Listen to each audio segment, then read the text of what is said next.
할렐루야, 주님의 이름으로 환영합니다. 오늘은 본문에 의지하여 형통의 3대 조건이라는 제목으로 여러분들과 함께 은혜를 나누고자 합니다. 세상에서 형통하기를 원치 않는 사람은 아무도 없을 겁니다.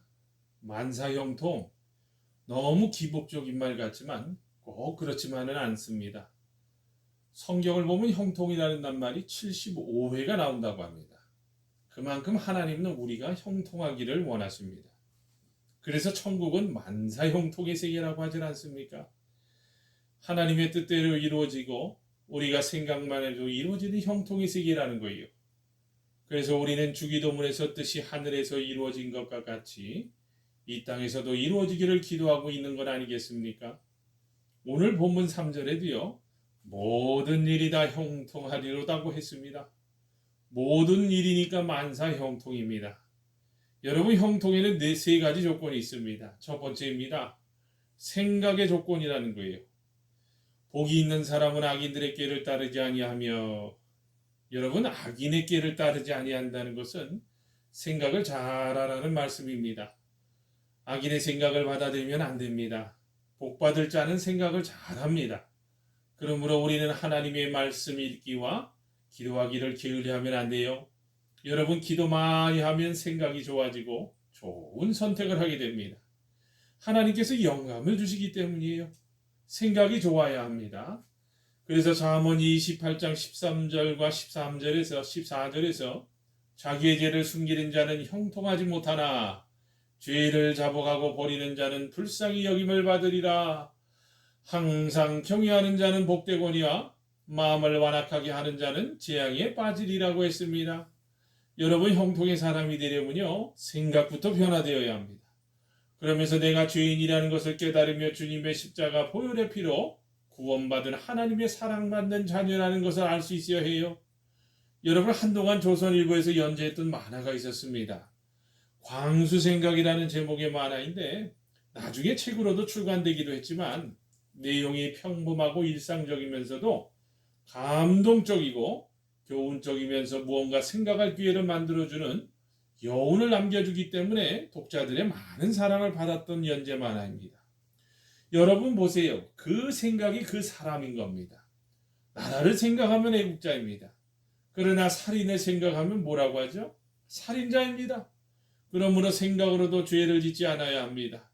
주님께서 위대한 것은 사탄이 주는 생각을 물리친 것이고 아담과 하와가 어리석은 것은요, 사탄이 주는 생각을 받아들였기 때문이라는 거예요. 가룟 유다가 나쁜 것도 사탄의 생각을 받아들였기 때문입니다. 요한복음 13장 2절을 보면요, 마귀가 벌써 시몬의 아들 가룟 유다의 마음에 예수를 팔려는 생각을 넣었더라고 했습니다. 이 생각이 내 생각이 아니라 사탄의 음성이라는 것만 알아도 벗어날 희망이 있습니다. 이단에 빠지면 나오기 어려운 것은요, 생각을 환기시킬 수 있는 기회를 갖지 못하기 때문입니다. 모두가 그런 분위기로 몰아가기 때문에 거기에 압도당해 하나님의 음성이 거의 들리지 않습니다. 그래도 택한 백성이라면 마음에 조금은 이상하다 아니다라는 생각이 있어요. 아니다 싶으면 과감히 돌아서야 합니다. 여러분, 아브라함이 형통한 것도요, 하나님의 말씀을 따라갔기 때문입니다. 그랬더니 결과가 어땠어요? 열국의 아버지, 믿음의 아버지로 삼아주셨습니다. 여러분, 두 번째입니다. 행동의 조건입니다. 죄인들의 길에 서지 아니하며, 여러분, 이 말씀은 행동의 조건입니다. 생각이 발전하면 행동을 낳는 것은 시간 문제입니다. 똑딱 1초도 걸리지 않을 수도 있습니다. 어떤 유혹이 있어도 죄인들의 길에 서지 아니해야 합니다. 대세가 그렇다고 따라가서도 안 됩니다. 아는 것만으로도 부족합니다. 감동만으로도 부족하다는 거예요. 말씀대로 행할 수 있어야 합니다. 신명기 29장 9절에 그런즉 너희는 이 언약의 말씀을 지켜 행하라. 그리하면 너희가 하는 모든 일이 형통하리라고 했습니다.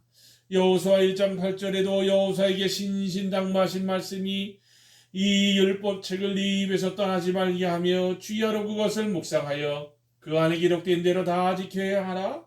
그리하면 네 길이 평탄하게 될 것이며 네가 형통하리라고 하신 말씀입니다. 우리 구원은 믿음의 구원입니다. 그러나 믿음에는 행함이 요소가 있어요.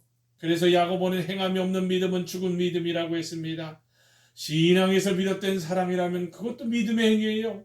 전도와 봉사, 기쁨도 믿음의 행위입니다. 이 믿음의 행위가 삶을 천국으로 만듭니다.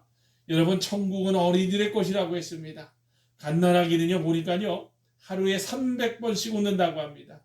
이처럼 천국의 어린이가 되어 웃고 살고 찬송하며 살면요 성령이 임해서 우리의 삶이 천국이 됩니다. 하나님의 임재가 함께 하시고 천사들이 복을 가지고 왕래한다는 거예요. 그래서 로마서 14장 17절에서 18절을 보면요 하나님의 나라는 먹는 것과 마시는 것이 아니요 오직 성령 안에 있는 의와 평강과 희락이라. 이로써 그리스도를 섬기는 자는 하나님을 기쁘시게 하며 사람에게도 칭찬을 받느니라고 했습니다. 믿음의 행위가 없으면 불가능합니다. 그러므로 하나님 사랑, 이웃 사랑을 실천할 수 있어야 합니다. 여러분, 세 번째입니다. 겸손의 조건입니다. 오만한 자들의 자리에 앉지 아니하고, 여기 오만한 자의 원문의 뜻은요 조롱하는 자, 비웃는 자를 뜻합니다. 다시 말해서 하나님을 안중에 두지 않고 행동하는 자들을 가리키는 겁니다. 교만과 같은 말입니다. 하나님께서 가장 싫어하고 미워하는 사람입니다. 잠언서 6장 16절에서 19절을 보면요 여호와의 미워하시는 것 곧 그 마음에 싫어하시는 것 그 첫째가 교만이라고 합니다. 나를 생각하면 그것이 교만의 시작입니다. 내가 누군데, 내가 과거에 누구였는데 그 생각이 들어오는 순간 시험이 들어옵니다.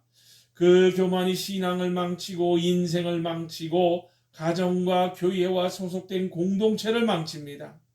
존경받고 대접받던 옛 생각과 습관을 버려야 합니다. 여러분, 이런 이야기가 있어요. 나폴레옹이 이제 러시아를 정복하기로 계획했을 때 충성스러운 장군이 말을 합니다.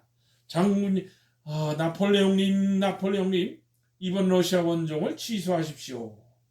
각하께서는 지금까지 수많은 나라를 정복해 오지 않았습니까? 그것으로도 충분하지 않습니까? 러시아 정복을 그만두소서. 그런데 나폴레옹은 그의 충고를 듣지 않았습니다. 그러자 장군이 다시 간청하며 묻습니다. 아무리 사람이 일을 계획해도 그 일을 성취시키는 분은 하나님이십니다. 이번 러시아 원정은 하나님의 뜻이 아닙니다. 그러자 나폴레옹이요 화를 벌컥 내면서요 내가 모든 일을 계획하고 성취한다. 무슨 하나님이 일을 계획하고 성취해? 그러다가요 나폴레옹은 러시아 원정에서 처절하게 실패하고 말았습니다. 싸움 한번 못 해보고 모두 얼어 죽거나 칼에 맞아 죽었어요. 하나님은요 교만하면 가만두지 않습니다. 그래서 말라기서 4장 1절과 2절에서도요 보라, 영광로 불같은 날이 이르니 교만한 자와 악을 행하는 자는 다 지푸라기 같을 것이라. 그 이르는 날에 그들을 살라 그 뿌리와 가지를 남기지 않을 것이되 내 이름을 경외하는 너에게는 공의로운 해가 떠올라서 치료하는 광선을 비추리니 너희가 나가서 외양간에서 나온 송아지같이 뛰리라고 하셨습니다. 여러분, 미국의 스탠포드 대학교의 심리학 교수인 루이스 터먼 교수는요 IQ가 160 이상의 천재들의 일상을 조사를 했다고 합니다. 근데 이제 기대를 가지고 조사했지만요 대부분의 이 천재들은요 실패의 인생을 살고 있었다는 거예요. 근데 그 원인을 보니까요 내가 최고라는 교만 때문이었다는 거예요. 그 교만 때문에 다른 사람의 말을 듣지 않고 무모하게 행동하다 실패했다는 겁니다. 여러분, 이런 사람들이 사람의 말만 듣지 않았을까요? 하나님의 말씀도 당연히 무시하고 듣지 않았을 겁니다. 여러분, 오늘날 이 세계가 왜 위기일 것 같습니까? 맞습니다. 세계의 돈과 권력을 쥔 소위 상위 1%라는 엘리트라는 자들이 자신들이 하나님인 양 교만해져서 인구를 감축한다고 하지를 않나 새로운 세상을 만들어야 한다며 법 위에 굴림해서 사악한 정치를 하기 때문 아닙니까? 여러분, 고린도전서 3장 18절을 보면 너무나 놀라운 말씀이 나옵니다. 아무도 자신을 속이지 말라. 너희 중에 누구든지 이 세상에서 지혜의 인질로 생각하거든 어리석은 자가 되어라. 그리하여야 지혜로운 자가 되리라고 하셨습니다. 또 잠언서 22장 4절에 보면요 겸손과 여호와를 경외함의 보상은 재물과 영광과 생명이니라고 하셨습니다. 여러분, 겸손하면 물질도 주시고 영광도 주시고 생명도 주신다고 합니다. 사울도 자기를 작게 여길 때 하나님께서 높이셨지만 교만하자 다 가지고 가셨습니다. 거기서 보여주신 겸손의 기준의 말씀은 순종이었습니다. 그래서 순종이 제사보다 낫고 듣는 것이 수양의 기름보다 낫다고 한 걸 아니겠어요? 이처럼 겸손이란 하나님의 말씀에 순종하는 것이 겸손이라는 겁니다. 사랑하는 여러분, 말씀을 맺습니다. 오늘 본문 3절에서 그는 시냇가에 심은 나무가 철을 따라 열매를 맺으며 그 잎사귀가 마르지 아니한 같으니 그가 하는 모든 일이 다 형통하리라고 했습니다. 여러분, 아버지의 뜻이 하늘에서만 이루어지는 것이 아닙니다. 이 땅에서도 이루어집니다. 그러기 위해서 항상 말씀을 묵상함으로 자기 생각을 지키고 좌로나 우로나 흔들리지 말고 겸손히 말씀대로 행하고 충성하셔야 합니다.